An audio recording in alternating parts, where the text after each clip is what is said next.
Me interesa Gracias.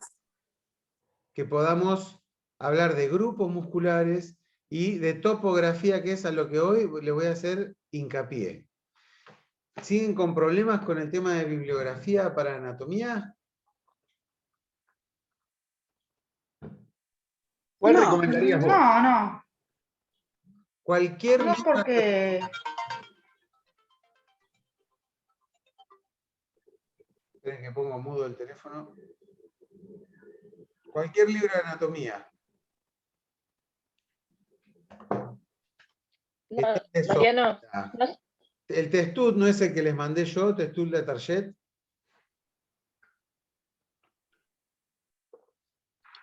No. A No. principio de año les mostré unas páginas de Facebook a donde se podían bajar todos esos. Después lo buscamos de nuevo. Lelia también les mandó uno, ¿no? Sí, Lelia mandó una Sí. página y hay varios ahí de anatomía, casi de todas las materias. Chat, mirá, Testut, la Target, Sobota es un atlas, Sobota, creo que se escribe ahí, o Sobota. El Rubier, pero ahí es... El Rouvier tiene un atlas o un compendio de Rouvier. Fíjense que ese es mejor porque está más resumido y tiene buenos dibujos también.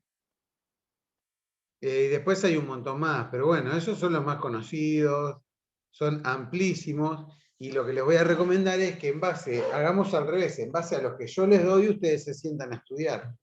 No se van a leer todo el libro para después ver cuáles son las prioridades. Y lo que les voy a ir diciendo ahora son preguntas que yo haría con respecto a lo que estamos viendo, como para guiarlos a ustedes después en el estudio, ¿sí?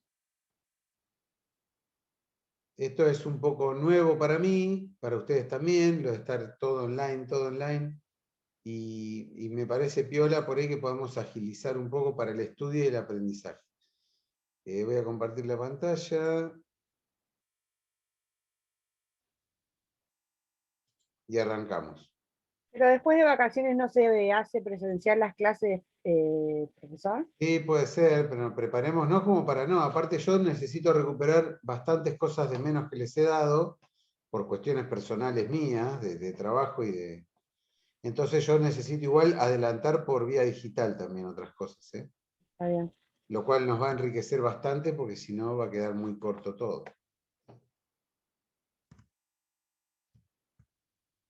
Ahí vamos. Entonces, miembro superior, esto es lo que habíamos visto, ¿no? Articulaciones, vasos, esto lo paso. Espero que lo hayan repasado. Sé que estuvieron con exámenes, pero va a haber que darle a esto, ¿eh? Por ejemplo, acá voy a hacer un repaso muy rápido de lo que ya vimos. Y les preguntaría, porque me interesa que tengan el concepto. El miembro superior, las articulaciones principales, cómo están compuestas y qué tipo de movimientos presentan. La articulación del hombro, que es la escápula humeral. La articulación del codo. No los ligamentos, así específicamente, pero cómo está compuesto. Y la articulación de la muñeca. ¿Y por qué interesa? Y porque reúne la mayor parte de la patología del miembro superior. Las lesiones de tejidos blandos y fracturas. Tejidos blandos hablamos los desgarros, esguinces, hematomas. Y las de los huesos, las fracturas. La fractura puede ser completa o incompleta. Completa es cuando atraviesa la lesión todo el hueso, e incompleta cuando una sola parte del hueso se fractura y no tiene desplazamientos, etc. Que es lo que se llama la fisura también. Pero en realidad la denominación correcta es fractura incompleta. Por ejemplo, de ahí salieron preguntas ya. Preguntas para entender a dónde vamos. Después uno puede pensar, bueno, la clavícula, cómo se articula y con qué, que uno lo debe saber. ¿A dónde está localizado el omóplato, el ángulo inferior? Porque después lo vamos a tener como referencia, ¿sí? Todos estos accidentes no importan. No tiene mucha importancia. La cavidad glenoidea, que es la que se articula con el húmero. Fíjense, este es el opérculo o el vértice superior del tórax.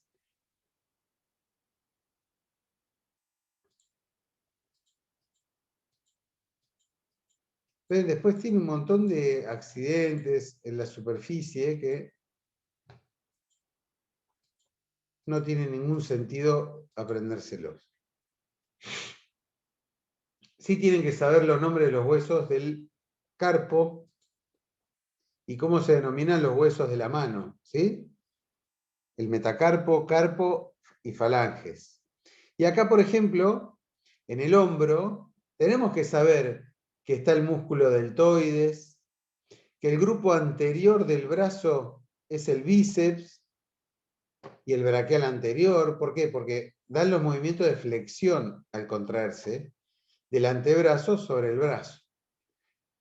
Y el grupo muscular posterior, que es el tríceps braquial, y que da la extensión del antebrazo sobre el brazo. También tenemos que saber que el... me fue la mierda. Esperen. Tenemos que saber qué es anterior y qué es posterior, recuerdan, ¿no? Con el tema de la posición anatómica.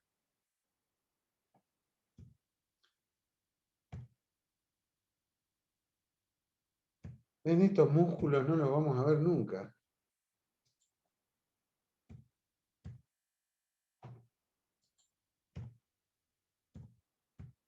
El bíceps, braquial anterior, tríceps. ¿Ven? Esto, los grupos.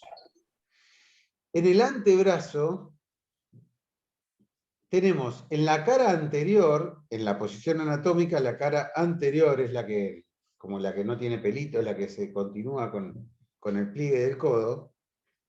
Tenemos los músculos flexores, en su mayoría, son todos flexores de los dedos y de la mano. En cambio, en la cara posterior vamos a tener los extensores. Bueno, acá hay un montón de nombres, ¿ven?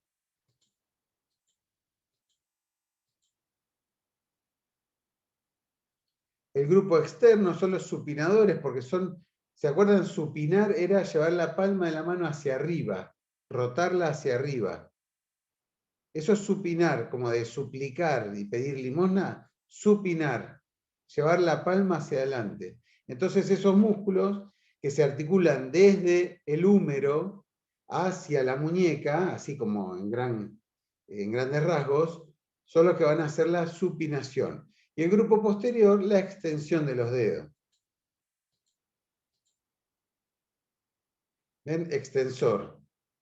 Hay un músculo corto del pulgar, uno largo del pulgar, el propio del dedo índice, el que señala. Extensor común de los dedos, que es un músculo que está con tendones que van a todos los dedos, ¿no? A los cuatro anteriores, a los cuatro distales, digamos, ¿no? El pulgar es más independiente del primer dedo. Pero bueno, ven, ahí tienen todo un montón de grupos musculares que tienen que saber. Acá yo les preguntaría, ¿cuál es la función principal de los músculos de la cara anterior, de la cara externa o de la cara posterior del antebrazo? Y si yo les pregunto, a ver, señalame el brazo y se señalan el antebrazo, están equivocadísimos. Para eso está el brazo y el antebrazo. Ese es el nombre anatómico de las extremidades. Es como si le digo, mostrame la pierna y se levanta hasta el muslo. La pierna es por abajo de la rodilla y el muslo es entre la cadera y la rodilla.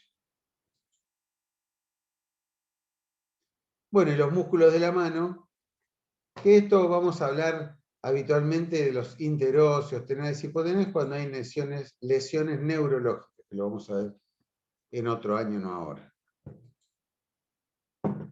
¿Ven los músculos interóseos? Son todos esos músculos que rellenan entre los huesos la mano y que tienen funciones concretas y muy útiles. ¿Y por qué la mano tiene tantos músculos, tantos tendones? Fíjense, porque es una herramienta de precisión la mano. Tiene muchísimas funciones que son enteramente de posición. Claro, toco la foto y me lleva el link de la foto. Bueno.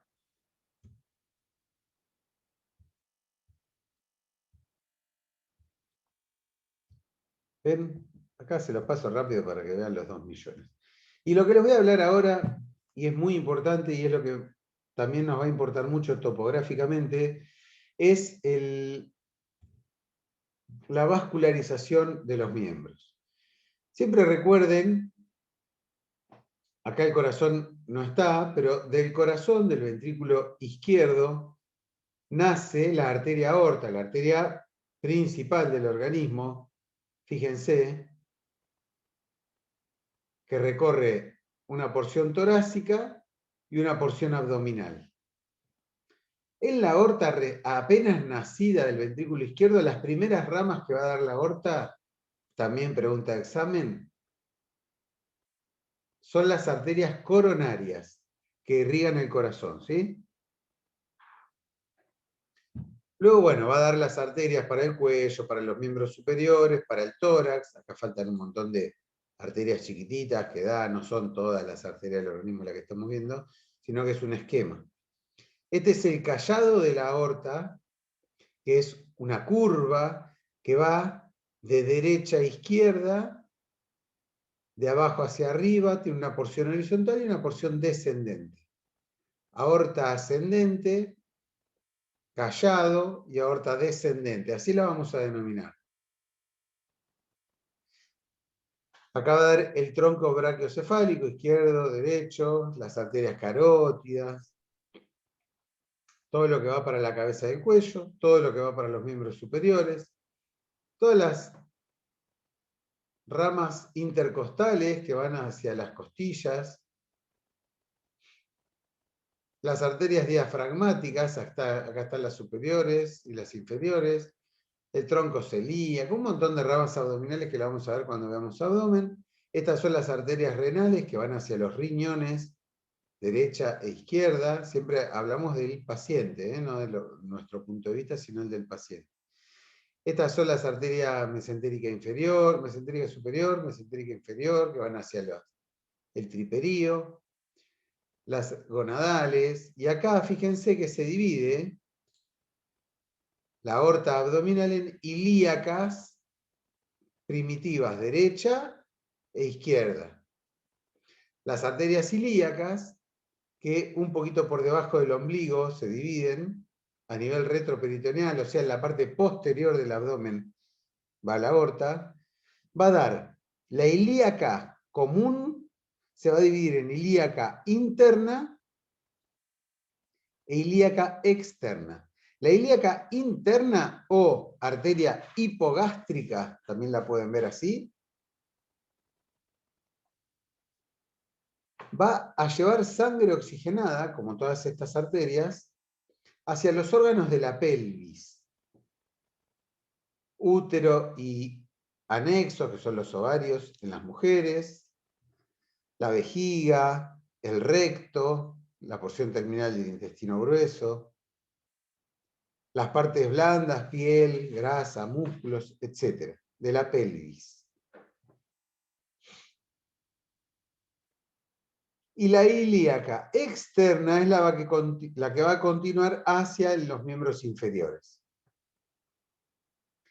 La ilíaca externa, a nivel del anillo crural, que lo vamos a ver más tarde, cambia de nombre para denominarse arteria femoral.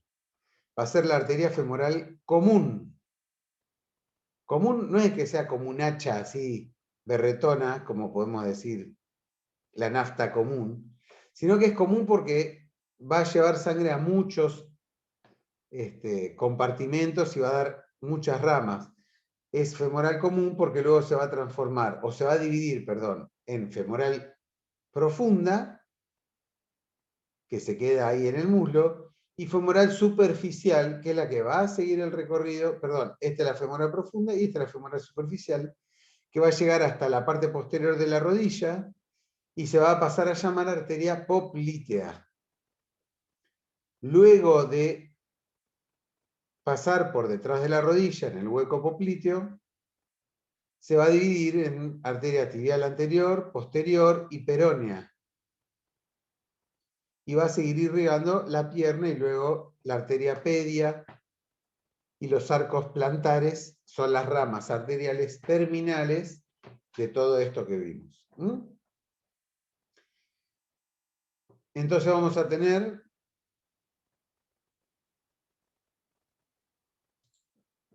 les pongo entonces aorta y sus ramas, ¿sí?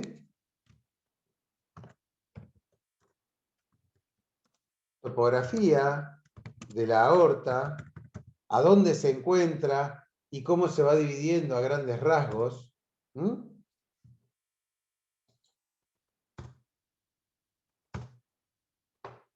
se lo voy anotando en el chat, así lo van teniendo presente. Profe, Sí, ¿esta materia es con opción a promoción o no? no. Si se sacan Listo. 10 en todo, sí. Ah, listo, listo. Una charla. Sí o sí 10. No, no, no. No es que te diga 10, te estoy diciendo representativamente. Si vos vas arrastrándote en todo el año, viste, que con dificultades, que no, es inminente un examen final para definir. Pero si en los 2 o 3 parciales que les voy a tomar durante el año a ustedes les va muy bien, el final se transforma en algo bastante, bastante llevadero, pero hay que rendirlo. Claro. Fíjense entonces, vamos al miembro superior. Acá estaba la aorta. ¿Ven mi flechita, no? Sí. Sí, profe. Bueno, está sacada la aorta acá y se ve, fíjense este, que es el tronco brachiocefálico derecho. Esta es la arteria carótida que va a ir hacia el cuello. La carótida primitiva, que luego se va a dividir en externa e interna. Después da una arteria vertebral, fíjense acá. Y es la, ¿cuál es la arteria esta? La subclavia. ¿Y por qué subclavia? Ustedes van a ver que las arterias llevan los nombres de la región a la que pertenecen. La arteria subclavia está, miren, esta es la clavícula. Se ve ahí, ¿eh? Este es el hueso clavícula. Va por debajo de la clavícula. Una vez que pasa por el tendón del músculo pectoral mayor, yo se los dibujo con la flechita, el pectoral mayor está acá, es así, y se inserta con un tendón en el húmero, en la cabeza del húmero. En este tendón fue tomado como referencia para que a partir de ahí se llame arteria axilar, porque está en la axila. Si nosotros levantamos una mano, como pidiendo permiso para hablar, y nos tocamos la axila, cuando llegamos a la cabeza humeral, ahí podemos palpar el pulso axilar. Entonces, les pongo en el chat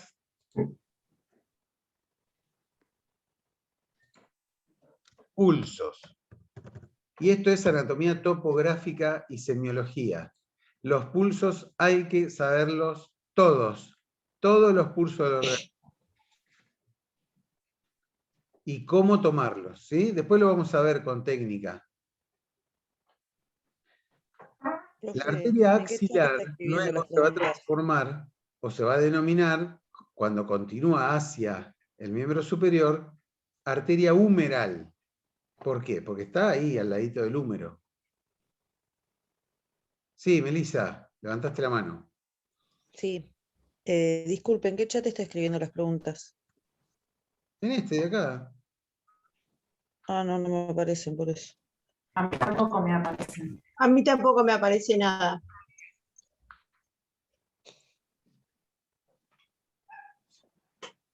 Sí, por ejemplo, acá Matías Montiel escribió y barra Samantha se le salió y se conecta con el celular.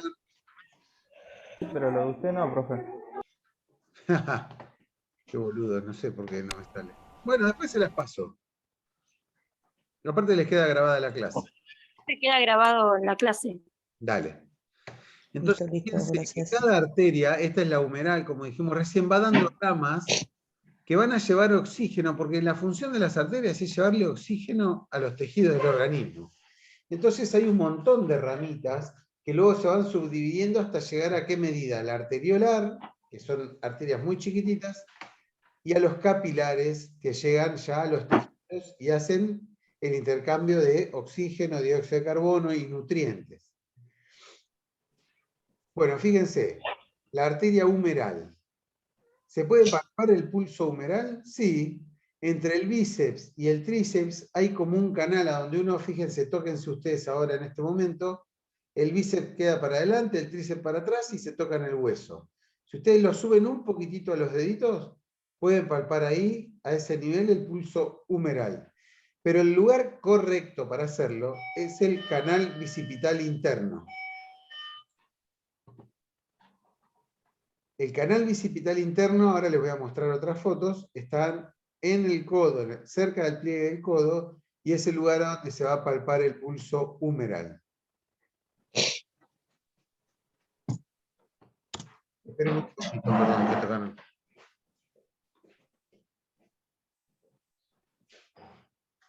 Hola.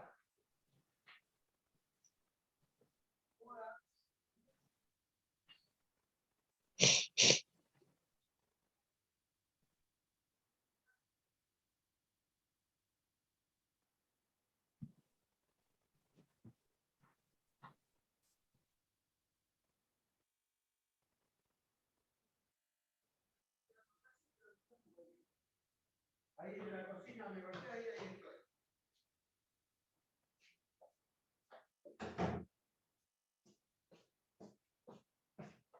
Perdón. Fíjense acá, la arteria humeral, en el canal bicipital interno que está en el pliegue del codo, luego se va a dividir en arteria radial y arteria cubital.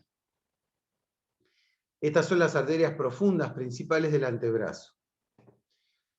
La arteria radial la vamos a poder palpar en el canal radial, que es el pulso que tomamos habitualmente para tomar la presión arterial sistólica, para ver la frecuencia cardíaca. El pulso... En la muñeca, profe, ¿no? ¿Cómo? En la muñeca, zona de muñecas vendría a ser. La zona de la muñeca, hacia el lado del dedo gordo, del primer dedo. Si nosotros tocamos el tendón flexor común de los dedos, que es los del centro, los más visibles, nos vamos hacia afuera, con 3 deditos alineados, suave, y vamos a palpar el pulso radial. También se puede palpar hacia el lado opuesto del radial, el pulso cubital. Es más difícil, es más chiquitita la arteria, pero también se puede palpar el pulso cubital. Y luego, la arteria radial y cubital van a dar ramas que son los arcos palmares y dorsales. Son una red de arterias que se comunican, los dos territorios, ya sea radial o cubital, a través de arterias que luego van a dar las ramas terminales, que son las arterias colaterales de los dedos. Estas arterias colaterales también tienen nervios colaterales, o sea que los dedos se van a irrigar por sus arterias principales que van hacia los lados de cada dedo. Y esas son las arterias colaterales de los dedos. Bueno, visto un poco más cercano, fíjense la arteria subclavia y la axilar, que dan un montón de ramas, todas importantísimas. Acá son las arterias circunflejas. Y vos decís, ¿qué me calienta la arteria circunfleja? Está bien, ¿para qué voy a saber el nombre?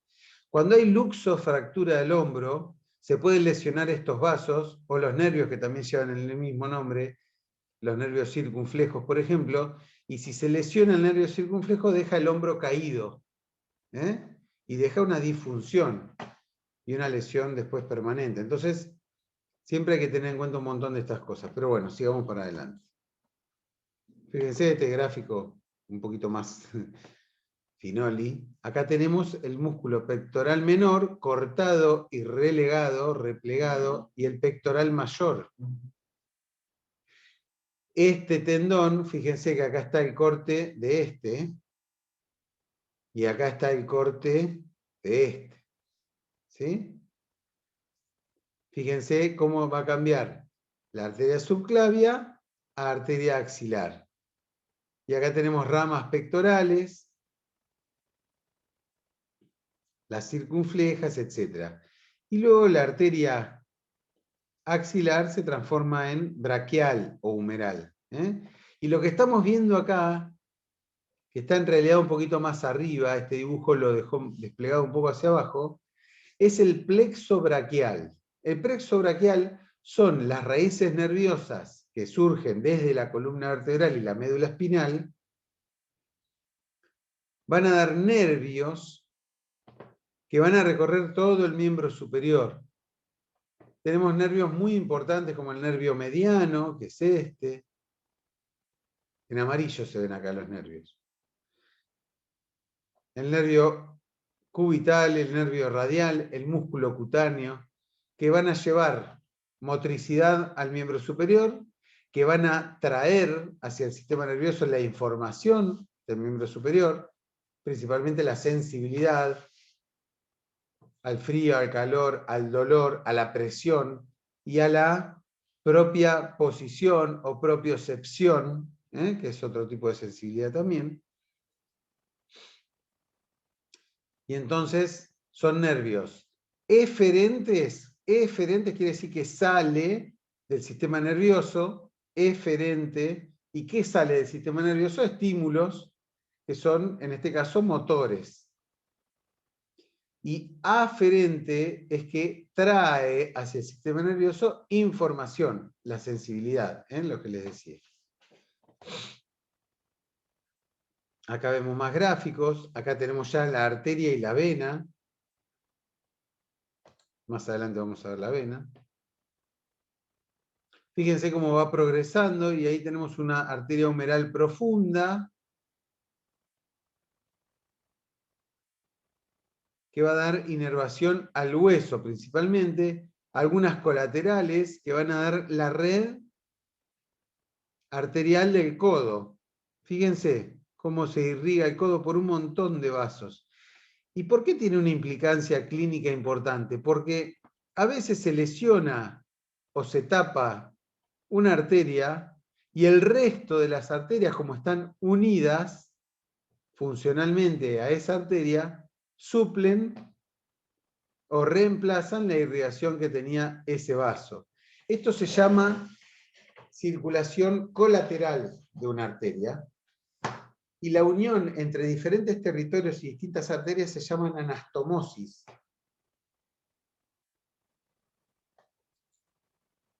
¿Ven la red arterial del codo? Un montón de nombres que no importan. Fíjense acá, este es el canal bicipital interno. Acá tenemos el músculo bíceps, este es el miembro, el antebrazo derecho, viéndolo desde la cara palmar o anterior. Siempre cuando vemos un dibujo o un esquema hay que hacer referencia al que lo ve, porque si no le cuesta mucho tiempo a veces darse cuenta. Entonces, uno mencionándoselo ya instantáneamente lo pone en tema. Esta es la arteria humeral y este es el músculo bíceps con su tendón de inserción en el antebrazo. Hace una prolongación el bíceps que va hacia la epitróclea, que es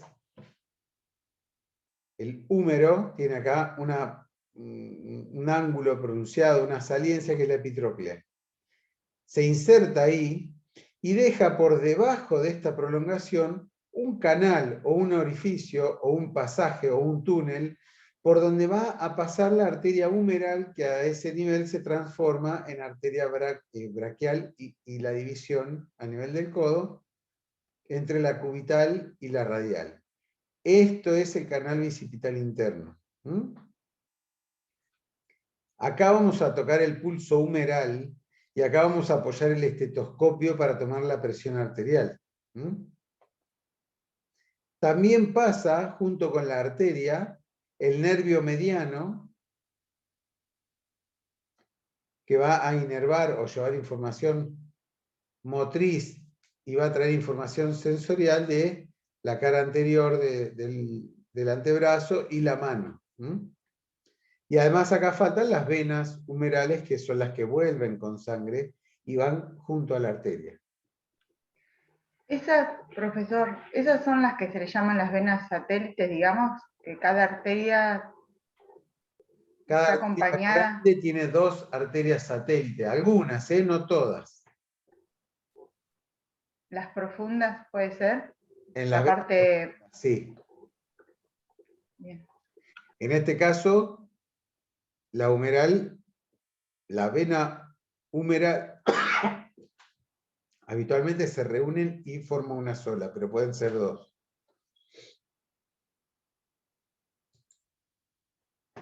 Fíjense el canal bicipital interno, con la proyección del bíceps, y el pronador redondo es este músculo. Pronador porque lleva la palma hacia atrás, gira la mano hacia adentro. Por eso es pronador. El otro es el supinador largo y este es el pronador redondo. Este músculo se inserta en la cara anterior del antebrazo y cuando se contrae, lleva la palma hacia atrás. Gira hacia adentro la mano.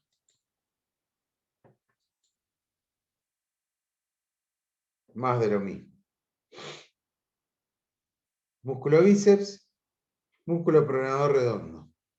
Canal bicipital interno. ¿Cuál es el canal bicipital interno? Es topográficamente el que se encuentra a nivel del pliegue del codo, que está limitado por el músculo bíceps hacia afuera y el pronador redondo hacia adentro. ¿Y qué contiene